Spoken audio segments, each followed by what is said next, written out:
In the dim glow of a rain-slicked neon sign flickering against the relentless downpour of a forgotten American Midwest town, a sleek black limousine pulled up to the curb outside Betty's diner like a ghost from another world.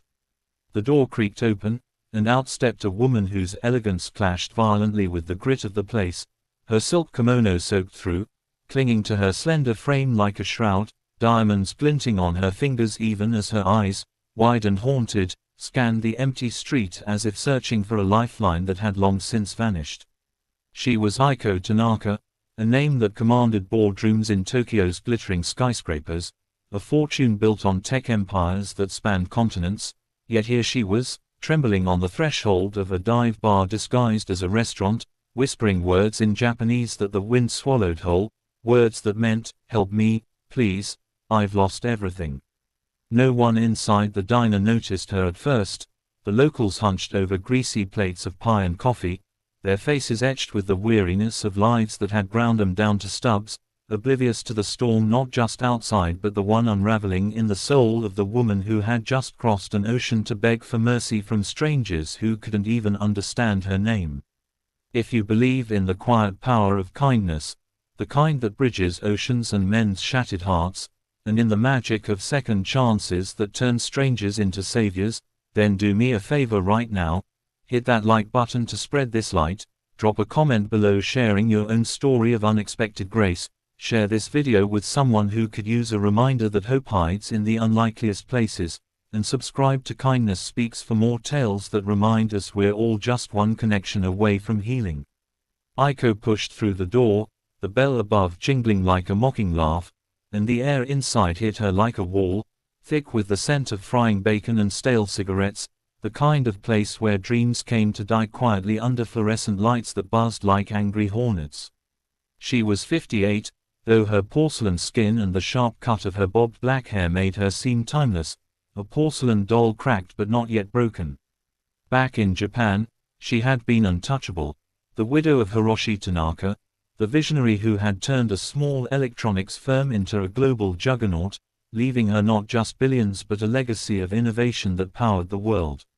But legacy meant nothing in this moment, as she clutched a crumpled photograph in her fist, the edges worn from nights of desperate fingering, an image of a little girl with pigtails and a gap-toothed smile, her daughter Miko, adopted from an orphanage in Kyoto 20 years ago. The light of Aiko's barren world after years of infertility had stolen her hopes of motherhood. Miko had been her everything, fierce, brilliant, the one who had convinced Aiko to loosen the iron grip on her empire and live a little, to laugh at the absurdity of board meetings over sake. But 2 months ago, Miko had vanished. Not a kidnapping for ransom, no dramatic ransom note exploiting Aiko's wealth, just gone. A cryptic email from an anonymous account, a single line in broken English, "She's safe. Come find her if you can." Start where the heart breaks. And then silence. Aiko had sold off shares, liquidated assets, hired the best private investigators money could buy, but every lead circled back to this godforsaken town in Nebraska, a place called Willow Creek, whispered about in shadowy forums as a haven for the lost, a crossroads where runaways and reinventions collided. She had flown first class, but the luxury felt like chains now, as she stood dripping on the linoleum floor, her broken English attempts at "phone, please, daughter," met with blank stares and mutters of "foreign crazy lady" from the truckers at the counter, their eyes narrowing at her jewelry like she was a mark for a quick con. The diner was a relic, its red vinyl booths cracked and peeling like old wounds, the jukebox in the corner crooning forgotten country ballads about lost loves and endless highways, and Aiko slid into a booth near the window, her body folding in on itself as if to disappear, the rain streaking the glass like tears she refused to shed. She had always been the strong one, the woman who stared down tycoons twice her age without flinching, who had buried her husband with a stoic grace that masked the void he left, a void Miko had filled with her wild energy and unyielding questions about the world. But strength had its limits, and Aiko's was fraying now, thread by thread, as isolation clawed at her chest. She pulled out the photo again, tracing Miko's face with a fingertip that trembled, remembering the last time she'd seen her daughter, not in flesh, But in a video call from a Tokyo cafe, Miko's eyes alight with that reckless fire, announcing she was leaving for America, chasing some vague dream of finding herself in the land of reinvention, away from the suffocating expectations of the Tanaka name. Aiko had begged her to stay, to take the company's jet, the security detail, anything to shield her from the world's sharp edges, but Miko had laughed, that bright, defiant laugh, and said she'd call soon. She never did. The investigators had traced her to New York first, then westward, a trail of cash withdrawals and hostel bookings that ended abruptly here, in Willow Creek, a town so small it barely registered on maps, populated by farmers whose crops had failed to the droughts, factory workers whose jobs had vanished to automation, souls adrift in a sea of regret. Aiko had arrived with a suitcase of cash and a heart full of dread, checking into a motel that smelled of mildew and despair, but tonight, exhaustion had driven her here, to this diner, hoping against hope that someone, anyone, might listen. The waitress, a girl in her mid-20s with faded tattoos peeking from her uniform sleeves and hair tied back in a messy ponytail, glanced her way but kept pouring coffee for the regulars, her movements efficient but weary, as if kindness was a currency she couldn't afford anymore. Mia's name was Mia Reynolds, though no one in Willow Creek knew the full weight of that name, the way it carried the ghosts of a life she'd fled 2 years ago, trading the bustling streets of Seattle for this anonymity after her own world had imploded.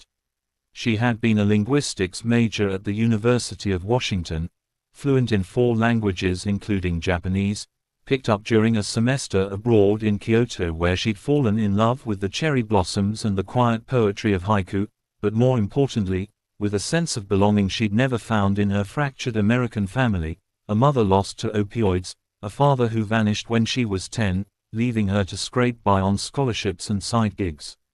That semester had changed her. She'd tutored English to local kids, shared late-night ramen with host families who treated her like the daughter they never had, and for the first time, words hadn't been weapons but bridges. But bridges burn, and back home, a bad breakup with a guy who promised the world but delivered only bruises had sent her spiraling, dropping out, drifting east until Willow Creek's cheap rent and dead-end diner job became her fragile shelter. Now, at 26, she moved through her shifts like a shadow, smiling just enough to earn tips, her Japanese rusting in disuse like an old bicycle gathering dust in the shed of her memory. Tonight, the diner was slow, the rain keeping all but the die-hards away, and as Mia wiped down the counter for the 3rd time, her eyes caught the woman in the booth, the elegant stranger who looked like she'd stepped out of a fashion magazine but carried herself like a refugee. There was something in the way she held that photo, the desperation etched into the fine lines around her eyes, that tugged at Mia's guarded heart, a flicker of recognition that went beyond pity. She hesitated, wiping her hands on her apron, then grabbed a pot of coffee and approached, her boots squeaking softly on the floor. The woman looked up, her dark eyes locking onto Mia's with a plea that was universal, and in that instant, as Aiko murmured, "Sumimasen, watashi no musumi," lost, the words tumbling out in a rush of fragmented Japanese, Mia froze, the coffee pot nearly slipping from her grasp. Japanese. It had been years, but the syllables wrapped around her like an old friend's embrace, pulling her back to lantern-lit streets and the warmth of onsen steam, and suddenly, the diner didn't feel so small anymore. What unfolded next was a quiet unraveling, a conversation not in the clipped efficiency of English but in the flowing cadence of Japanese, words that painted pictures too vivid for the diner's faded walls to contain. Mia slid into the booth opposite Aiko, setting down 2 mugs of steaming green tea she'd brewed in the back, a small ritual from her Kyoto days, chamomile too pedestrian for this moment, and as the steam curled between them like whispered secrets, Aiko's story poured out, a torrent held back too long. She spoke of Miko, the girl she'd chosen from a sea of forgotten children, adopting her at 3 years old when Aiko's own body had betrayed her dreams of family, pouring every ounce of her formidable will into raising a daughter who would eclipse her own achievements.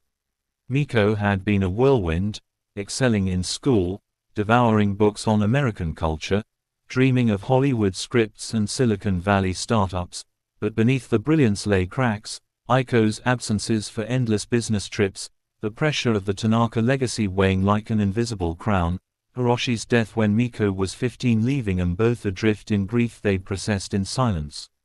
Aiko confessed her regrets in halting breaths, how she'd built walls of wealth to protect them, but those walls had become prisons, Miko rebelling in her 20s with late nights and sudden silences, until that final video call, the one where her daughter's voice cracked with unspoken pain, announcing her escape to America without a backward glance. The email had come a week later, anonymous and chilling, hinting at a town where hearts break and remake themselves, and Aiko had followed, liquidating enough assets to fund a small country's economy if needed, but money bought planes and hotels, not trust, not the fragile threads of human connection. Here in Willow Creek, every door she'd knocked on had slammed shut, the sheriff dismissing her as a hysterical rich tourist, the locals eyeing her with suspicion born of their own hardships, whispers of scam artist trailing her like smoke. She was alone, utterly, her empire reduced to a phone that buzzed with urgent calls from Tokyo she ignored, her strength ebbing with each fruitless day, until tonight, when the rain had become too much, mirroring the flood inside her that threatened to drown what little hope remained. Mia's hands tightened around her mug as Aiko spoke, the steam blurring her vision not just from heat but from the ache blooming in her chest, a mirror to her own buried wounds. She hadn't heard Japanese spoken like this since her host mother in Kyoto had held her through a panic attack after news of her father's overdose reached across the Pacific. The woman's gentle words, Daijubu, Mia-chan, the world is wide, but hearts find their way, a lifeline in the storm. Now, listening to Aiko, Mia felt that same pull, the language unlocking doors she'd bolted shut, revealing not just Aiko's pain but her own, the way she'd run from Seattle after her ex's fists left marks that faded slower than the shame, landing in Willow Creek where the flat fields stretched like an endless apology, working doubles to pay off debts from a life she couldn't afford anymore. But Mia had learned, in those Kyoto nights under starless skies, that pain shared was pain halved, and as Aiko's voice cracked on the word Musumi, daughter, something shifted in the booth, a spark igniting between them. Mia reached across the table, her calloused fingers, rough from scrubbing plates and hauling trays, covering Aiko's manicured hand, the contrast stark yet comforting, like earth meeting sky. She didn't promise miracles. Mia knew better than to peddle false hope in a place like this. Instead, she offered what she had, her ears, her memories, and a quiet plan born of instinct. Willow Creek, she explained in soothing Japanese, was a town of secrets, a magnet for the broken because of its anonymity, but also because of folks like Old Man Hargrove, who ran the only pawn shop and heard every rumor that drifted in on the prairie winds. And there was Lena, the librarian at the tiny town archive, who kept records of every transient soul passing through, her eagle eyes missing nothing. Mia had her own scars from transients, a drifter who charmed her for a week before vanishing with her savings, but Aiko's desperation was different, raw and regal, and Mia found herself volunteering her off hours, driving Aiko in her beat-up Ford pickup to knock on those doors again, this time with a translator's voice cutting through the suspicion.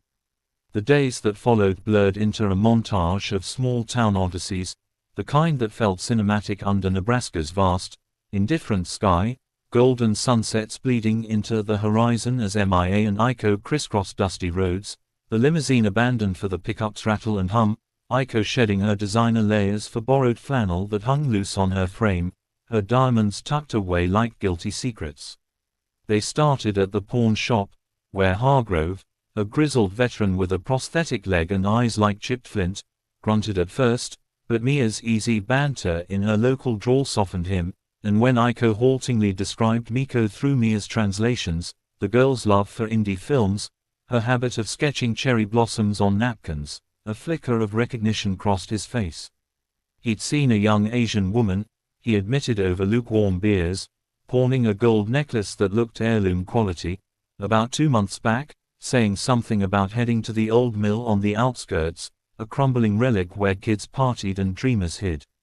Suspense coiled in Aiko's gut like a spring, her pulse racing as they piled into the truck, the mill looming on the edge of town like a skeletal giant, its windows shattered, eyes staring blankly at the encroaching weeds. They searched for hours, flashlights cutting through dust motes and shadows, calling Miko's name into the echoey voids, Aiko's voice breaking on sobs she muffled against Mia's shoulder, the waitress holding her up as if they were old friends forged in fire. Nothing that night, just the hollow disappointment that tasted like ash, but the next morning brought a lead from Lena at the library, a bespectacled widow in her 60s with a penchant for genealogy charts, who pulled faded motel registers showing a M. Sato, checking in briefly, using a false name but matching Miko's description, and mentioning a job at the local harvest co-op. The co-op was a sprawling warehouse of rusting silos and migrant workers bent under the weight of corn husks, the air heavy with earth and sweat, and as Aiko and Mia wove through the rows, questioning foreman in the relentless sun, Aiko's facade cracked further, visions of Miko as a child, laughing in Kyoto parks, clashing with the fear that her daughter might be hurt, changed, lost to her forever in this alien land. Emotion built like thunderheads on the horizon, each dead end a fresh wound, but woven through the despair were moments of fragile beauty that hinted at change, like the quiet evenings in Mia's cramped apartment above the diner, where the two women shared miso soup simmered on a hot plate, Mia teaching Aiko to chop green onions with a dull knife, their laughter bubbling up unexpectedly when Aiko's precise cuts turned comical in the face of Mia's haphazard style. Aiko opened up more in those hours, revealing the loneliness of her wealth, how Hiroshi's death had left her hollow, pouring all her love into Miko only to watch it slip away like sand, her empire a glittering cage that isolated her from the simple joys her daughter craved. Mia, in turn, shared fragments of her own unraveling, the boyfriend's rage that escalated from words to blows, the night she fled with nothing but a backpack and the Japanese phrasebook that had saved her sanity abroad, how Willow Creek was her attempt at erasure, but erasure, she was learning, only bred more ghosts. Their bond deepened, a sisterhood born of shared exile, Mia's youthful resilience bolstering Aiko's weary elegance, and in quiet confessions under the hum of the apartment's single fan, Aiko admitted the terror that gripped her at night. What if Miko didn't want to be found? What if her overprotectiveness had driven the girl away, into the arms of strangers who preyed on the vulnerable? Mia, wiping tears from her own eyes, squeezed Aiko's hand and whispered in Japanese that daughters, like cherry blossoms, fell to bloom elsewhere, but roots always called them home. These interludes built the suspense, each leather thread pulling tighter, the women's growing trust a counterpoint to the mounting stakes, as Aiko's phone finally buzzed with a message from Tokyo, her board demanding her return, threatening to oust her in her absence, but she silenced it, choosing this ragged quest over her throne, her heart swelling with a freedom she'd long forgotten. The turning point came on a crisp autumn afternoon, the leaves turning amber under a sky bruised with promise, when Mia's network, that invisible web of diner gossip and small-town favors, yielded gold. A farmhand at the co-op, a quiet Guatemalan immigrant named Carlos who'd lost his own son to gang violence back home, pulled Mia aside during her lunch break, his voice low and urgent. He'd seen the girl, the one with the sketchbook and the sad eyes, working odd shifts at the harvest but vanishing after a week, last spotted hitchhiking toward the river bend, a spot known for its hidden campsites where the desperate washed up like driftwood. Aiko's breath caught as Mia relayed the news, her hands shaking as she clutched the photo, the pieces of the puzzle snapping into place with a clarity that terrified as much as it thrilled, the anonymous email's hint of a heartbreak haven, the river where Willow Creek's underbelly converged, a place of redemption for some, ruin for others. They drove out as dusk fell, the pickup's headlights carving tunnels through the twilight, the Missouri River murmuring secrets to the banks lined with willows that wept golden tears. Aiko's mind raced with worst fears, Miko hurt, addicted, ensnared in some shadowy undercurrent, but Mia's steady presence anchored her, the waitress's voice a calm mantra in Japanese, reminding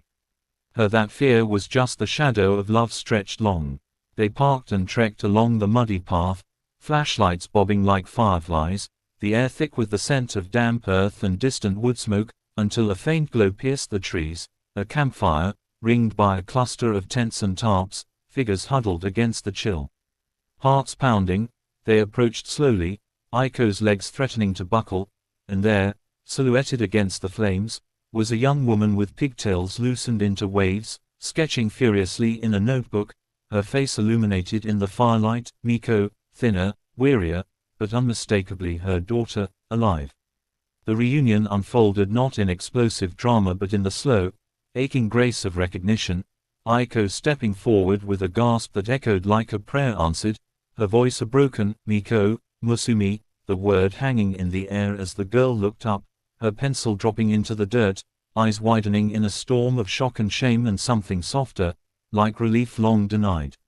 Miko had run, she would later unfold in the quiet hours by the fire, run from the weight of expectations, from the grief of her father's death that Aiko buried in work while Miko drowned in it alone, from the fear that she could never measure up to the Tanaka legend. America had been her rebellion, a Greyhound bus westward until funds dwindled, landing her in Willow Creek where the vastness promised anonymity, but isolation had cracked her open, leading to odd jobs and fleeting friendships. The anonymous email, her own desperate cry for space, sent from a library computer to force Aiko to chase not with money but with heart. She hadn't expected her mother to come, not really, expected the empire to swallow her whole, but seeing Aiko there, disheveled and diamond-free, flanked by a stranger whose eyes held no judgment, Miko crumbled, the two women collapsing into each other's arms amid the river's gentle rush, sobs mingling with the crackle of flames, years of unspoken hurts dissolving in salt and embrace. Mia stood back, tears carving tracks down her cheeks, her own heart mending in the witnessing, the language that had bridged their worlds now a vessel for this miracle. In the days that followed, as Miko slowly reintegrated, packing up her campsite, accepting Aiko's tentative offer of a fresh start, perhaps back in Japan but on her terms, with therapy and time, the three women formed an unlikely triad, Mia joining them for farewell dinners at the diner, where Betty herself, the stoic owner, comped the meals with a gruff nod of approval. Aiko, transformed, wired funds not for show but for substance, scholarships for Carlos's community outreach, a linguistics grant for Lena's archives, even a down payment on Mia's dream of opening a cafe that blended Japanese teas with Midwest pies, a bridge between worlds. As the limousine finally pulled away from Willow Creek under a dawn painted in pinks and golds, Aiko gazed out the window at the receding figure of Mia waving from the diner's steps, her heart full in a way her billions had never achieved, not just reunited with her daughter, but reborn through kindness, the kind that spoke louder than empires. Miko, beside her, squeezed her hand, the photo now tucked safely between them, a talisman of what they'd reclaimed. Back in Tokyo, Aiko would step down from the board, channeling her fortune into foundations for lost children and wandering souls, but the real legacy was this, the understanding that wealth bought nothing without connection, that a waitress's forgotten Japanese could unravel a lifetime of isolation. And in Willow Creek, Mia would brew her first pot of matcha in the new cafe, the sign reading, "Bridges and Blossoms," a quiet testament to the night a stranger's plea had pulled her from her own shadows, reminding her that second chances weren't gifts from fate but choices made in the flicker of a diner's light. If this story has stirred something deep in your soul, that ache of longing for connection, the warmth of unexpected grace touching your own hidden wounds, then please, in this moment of shared emotion, like this video to honor the kindness that binds us, comment below with how it's moved you, share it with a loved one who needs to feel seen, and subscribe to Kindness Speaks so we can keep weaving these threads of hope together. Before we fade to black on Aiko's journey, here's my special request to you, dear viewer, in the comments below, share one act of kindness you've witnessed or performed that changed everything, a stranger's word, a hand extended in the dark, because your story might just be the bridge someone else needs tonight.